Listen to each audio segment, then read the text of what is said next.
Economics एक ऐसा subject है जिसका अगर मैं कंपेयर करूं बाकी सारे डोमेन्स का, चाहे वो किसी भी बैकग्राउंड से हो, किसी भी ब्रांच के हो, मुझे तो सबसे बड़ा इसका जो है सिलेबस लगता है। इस इकोनॉमिक्स को कैसे हैंडल करना है, क्या तरीका होना चाहिए, ये जानना आपके लिए बहुत ज्यादा जरूरी होता है। इकोनॉमिक्स के सिलेबस में भी बहुत ज्यादा डाउट होता है। तो चलिए इन सारी चीजों पे आज हम लोग बात करेंगे और आज मैं आप लोगों को बताऊंगा कि क्या वो 10 टिप्स होने चाहिए जो कि आपके इकोनॉमिक्स के प्रिपरेशन को बहुत ज्यादा हेल्पफुल करेंगे। और मैं एक बात बता दे रहा हूं, जब इकोनॉमिक्स में आपको समय ज्यादा दे रहा है, इसका मतलब क्या है? इसका मतलब है कि इस पे ध्यान भी ज्यादा देना है। अगर आप कॉमर्स डोमेन में हैं तो आपके लिए इकोनॉमिक्स टफ होगा क्योंकि थोड़ा मैथमेटिकल है। ह्यूमैनिटीज से हैं तो भी इकोनॉमिक्स आपका टफ होगा, और कहीं कहीं तो साइंस बैकग्राउंड में भी आपको इकोनॉमिक्स ऑप्शन में मिलता है, तो वो भी आपका क्या है, थोड़ा टफ है।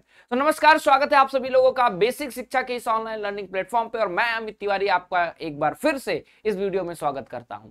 तो बहुत सारे वीडियोस मैं इस सीरीज में आपको प्रोवाइड कर रहा हूं। तो अब बात करते हैं मेरे अपने subjects economics and political science के बारे में। आज इकोनॉमिक्स की वीडियो जाएगी, पॉलिटिकल साइंस की मैं कुछ दिनों में आपको प्रोवाइड कर दूंगा। तो जब हम बात करते हैं इकोनॉमिक्स की टिप्स के बारे में, तो सबसे पहला और सबसे जो मोस्ट इंपॉर्टेंट टिप्स है वो क्या है कि नो योर सिलेबस।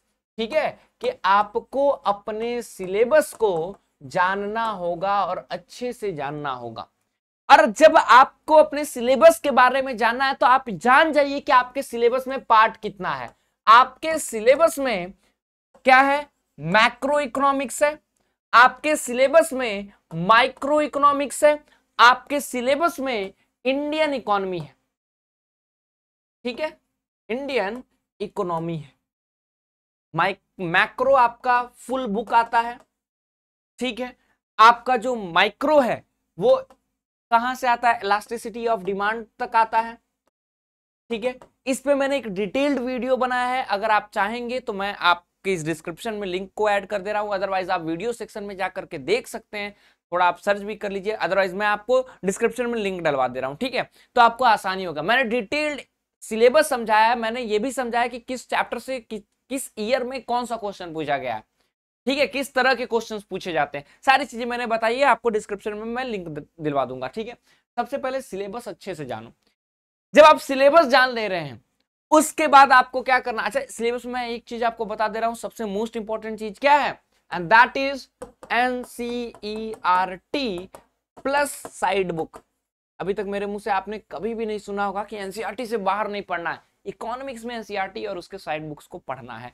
आप इंडियन इकोनॉमी पढ़ रहे हैं, बस एनसीईआरटी, नथिंग एल्स। लेकिन माइक्रो और मैक्रो जब पढ़ रहे हैं तो आपको एनसीईआरटी के साथ साथ बाकी चीजों को भी जानना होगा। तो 2-3 टिप्स यहीं पे हो गए। दूसरा चीज क्या है?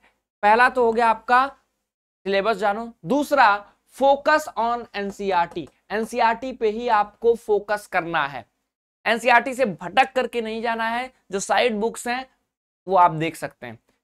बेसिकली अगर आप हमारे वरदान बैच के स्टूडेंट्स हैं तो आपको पता होगा कि मैं किस तरह से आपको नोट्स प्रोवाइड करता हूं। वो नोट्स आपका एनसीईआरटी और जो इंपॉर्टेंट साइड बुक्स हैं उनके मिक्सचर्स हैं कि जिस तरह से वो क्वेश्चन पूछ सकता है। ठीक है, तो आप फॉर्चुनेट इनफ हैं कि आपको उस तरह से प्रोवाइड किया जाता है नोट्स। तीसरा, रिवीजन।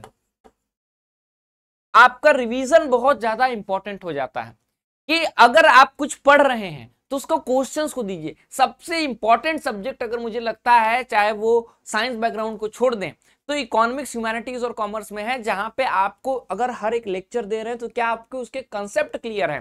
क्योंकि 2022 में कंसेप्चुअल क्वेश्चन आए, 23 में थोड़ा मैथमेटिकल कंसेप्चुअल आए, 14 में भी कंसेप्चुअल क्वेश्चन आए। तो कंसेप्चुअल क्वेश्चन को आप बिना रिवीजन के नहीं जान सकते। ठीक है, तो दैट इज वाई हम लोग अपने बैच के स्टूडेंट को डीपीपी प्रोवाइड करते हैं, daily practice questions, quiz questions provide करते हैं। And that question is what, वो आपके कंसेप्चुअल क्वेश्चन रहते हैं। मेरे जितने भी क्वेश्चंस आप देखेंगे डीपीपी में, अगर आप बैच के स्टूडेंट हैं तो आपको वो कंसेप्चुअल स्टूडेंट क्वेश्चन है, तो पक्का उसको कीजिएगा अगर आपने नहीं किया तो। साथ ही आपको क्या करना होगा, फोर्थ है, आपको नोट मेकिंग बनाना होगा। इकोनॉमिक्स में बिना नोट के बाबू काम नहीं होगा। Your notes is everything. चले जाओगे एग्जाम से एक सप्ताह पहले रिवीजन करने, इतनी मोटी मोटी बुक थोड़ी पढ़ोगे।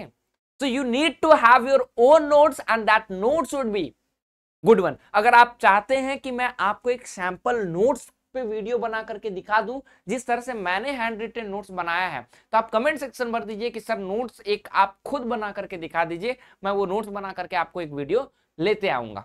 ठीक है, उसके बाद क्या है, उसके बाद है कैलकुलेशन।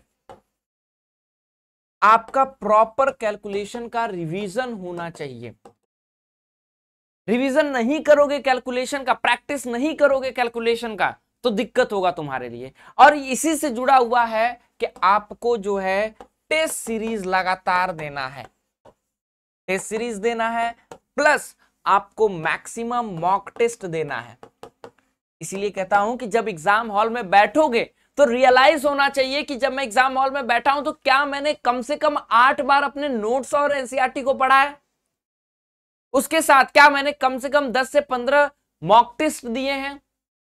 इतना मॉक टेस्ट दे दो, इतना रिवीजन कर लो कि बाकी ऑप्शन आपके पास बचे ही नहीं।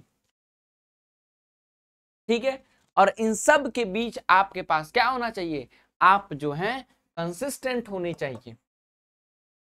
कंसिस्टेंसी एक की होती है। आज मन किया 24 घंटे पढ़ लेते हैं, कल जो है छोड़ देते हैं, यार नहीं पढ़ेंगे। जैसे ये वीडियो बहुत लोग नहीं देख पाए होंगे ना, सबके बस की बात नहीं है कि पूरे लंबे वीडियोस को देख पाए।